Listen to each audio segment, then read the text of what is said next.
Alright, so today Nelices ay may lakad na naman tayo. Papunta tayo ngayon ng Amadeo, Cavite sa isang farm ni Boss Alex of Secret Shop. Samahan nyo kami. Let's go! Rides, ride! So yan Nelices, gagamitin natin of course ang aking NMAX at may mga bago na naman tayong kinabit dyan kagaya ng handle grips na ito. Masarap na naman mag-ride. Syempre meron na tayong camera holder para kita nyo ako sa front cam habang nagdadrive ako. Tapos meron na ding cellphone holder kasi nung nakaraang kung napanood nyo na uga-uga, so hindi reliable. Yung upuan natin bago na rin, medyo mas makapal na yung foam para comfortable sa long ride. And kung makikita nyo, parang na Louis Vuitton na yung loob ng ating seat. Meron na din siyang parang luxury dito. Yan, ang kita. Syempre ganun din yung top box ko. May parang luxury style din. Pangabit ko na dito yung front cam para atin. Tapos later doon naman yung pinaka pang waist natin. So yan Nelices, sasundo ko na si OBR Lourdes. Wow! Tapos napalitan ko lang yung camera ko kasi kanina ito yung kanina ko nung kinabit dito, bali nababa siyang ganun, so hindi siya applicable. Yes, tapos ito pinaayos ko na, so pwede nang mag-waze.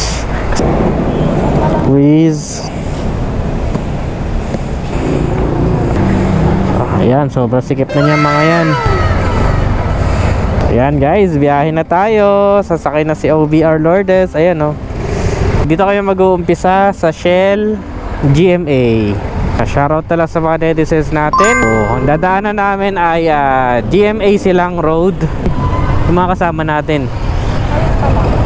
Okay, babagalan ko lang guys kasi ang gamit nila is yung Mio.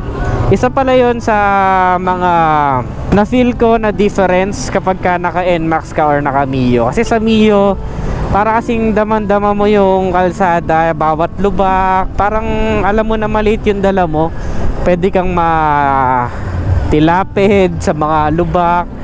Feeling nga ni Lourdes minsan pag sobrang high speed na namin para daw kakalas yung Mio. So isa yon sa mga factor. Kaya dito sa NMAX, ang mararamdaman mo na mabilis ka na is kapag ka mga nasa 80 ka na, 70, 80 ka na, yan. Sa Mio kasi 60 parang sobrang bilis mo na. Kaya kailangan sabay tayo sa facing na kaya nung motor, nung Mio na kasama natin. Pero kapag magra-rides kayo, payo ko sana nasa dulo yung mabilis na motor. Kasi kapag ka ang nasa dulo ay motor na mabagal, mahihirapan siya makahabol. Dapat nasa unahan yung mabagal. Kasi yung mabibilis na motor, mabilis lang yan makakasunod sa facing. So isa yun sa mga tip ko. Ganda ng rides namin hapon. Oras natin 4:57. Sana may araw pa pagdating namin doon. Isa yun sa gusto ko Honda City. Kaporma kasi mga Honda. Kahit yung City version nila, ayos na. Parang ayan yung version na mas efficient sa mas efficient sa fuel. Ayan, from the name itself, City, for city driving. Pero maporma, Honda talaga, Honda na mga kotse maporma. Tapos yung mga Toyota naman, sobrang tibay, sobrang reliable. Madami ding parts and accessories. So tibay naman yan, mga yan talaga. City, marami na rin yung parts. So malaman natin kung ano yung i-aim natin as our first car. First car. So ako, I'm torn between having a first car or a first big bike. Kasi una dun sa namin, sa lugar, walang parking lot. So kung gusto kong mag-decide na mag-car, kailangan maghanap ako ng mas malaking space. Though sa big bike naman, dream naman talaga ng karamihan sa atin na mag-big bike, no? So isa din yun sa ina-aim ko. At least kung big bike, hindi ka man mo problema masyado sa parking kasi parang ordinaryong motor lang din, diba? Kung saan kasya yung NMAX ko, most probably kasya din kung big bike yung bibilin. So di siya masyado kain sa space. Gusto ko naman sa kotse, of course, mas pampamilya siya, mas friendly siya sa akin dahil may OBR ako at may nanay ako, pwede ko silang isakay. Tapos pag may iba pang mga kasama dapat sa isang venue na pagvloggan. Tsaka thankful ako dyan kapag may kotse, kapag ka naulan, no? Kapag naulan, yan, sobrang tirik araw, ganyan, tas marami kang bitbitin or marami kang kasama, yan, sulit na sulit yung kotse sa mga ganyang pagkakataon. Pero kayo, kung meron kayong thoughts, comment nyo lang sa ibaba. Tsaka pag big bike naman, we can go to some events with other motovloggers, build some connections with other business owners or influencers na ang hobby ay mag weekend ride using a big bike. So kumbaga yung big bike, may usage din siya. Parehas ko siyang magagamit, no? Pero most of the time, ang pinakagamit na gamit ko talaga yung mga small displacement sa daily lives ko, no? So di naman palaging may event, di naman palaging kailangan may puntahan na malayo o kailangan puntahan na madaming kasama. Most of the time kami lang na OBR ko, tapos yan, weekend rides para makasabay din yung mga kaibigan mo na naka small displacement. Mas masaya talaga ang sa small displacement category ka. For the meantime, i-enjoy ko lang to. Baka manatili muna ako sa small displacement ng medyo habang panahon pa para lang mas relatable sa audience, tsaka mas suitable para sa araw-araw na biyahe. We'll see, mag-iipon pa tayo. Tingnan natin kung ano yung mas wise decision. Pero kung meron kayong recommendation sa akin, comment nyo lang sa ibaba. Para at least, di ba, baka may mga naiisip kayo or may ideas kayo na hindi ko naiisip, at least matulungan ako mag-decide. Ayun lang. So, by the way, yung mga kasama pala namin na may gamit tong Mio ko, yan sila Cams tsaka si Rani. Yan mga tunay talaga na tropa, na kaibigan. 15 minutes away na lang tayo, guys. That's what you call NMAX. Yung paa natin, oh, relax. Yun lang talaga, may iwan nga talaga yung Mio sa mga ganitong pagkakataon. So yan, netizens, nadadama ko na 7 minutes away na lang tayo mula sa Kabutihan Farm. Ang lamig na dito. Tagaytay na. Pakalamig. Pag dito ka nakatira, netizens, hindi nyo na kailangan ng aircon.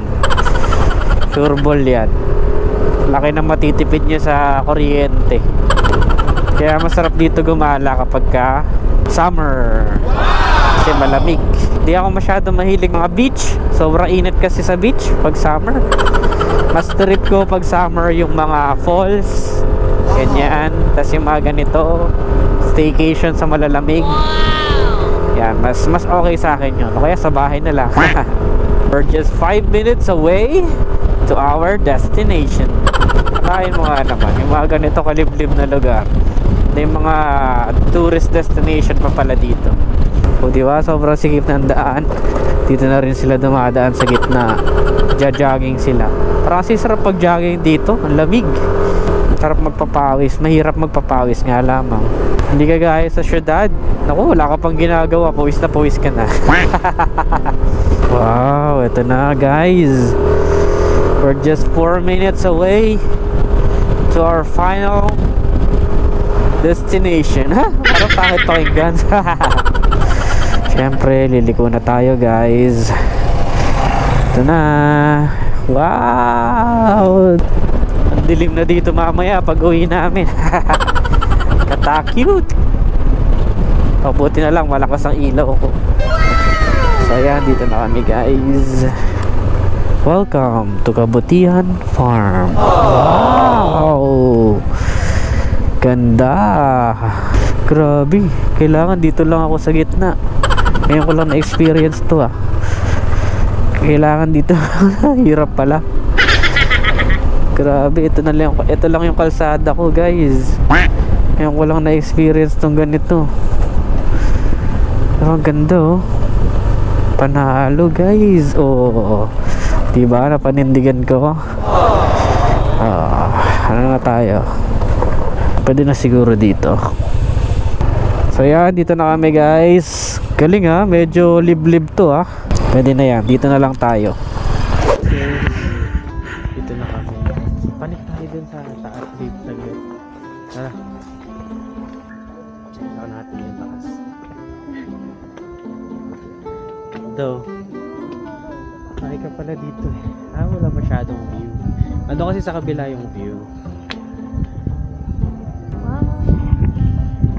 So tara, dun tayo sa kabila.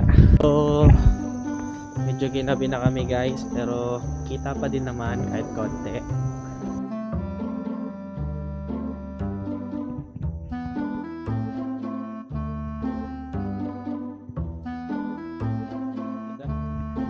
So yun na descents, okay na. Kakain na kami. Fresh air dito. Ang sarap dito. Solid.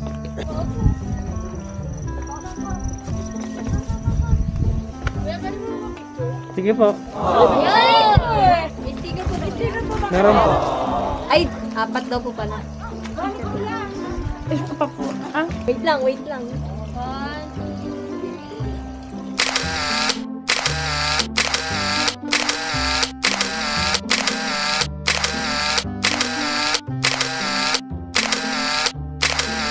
Yeah. Thank you po.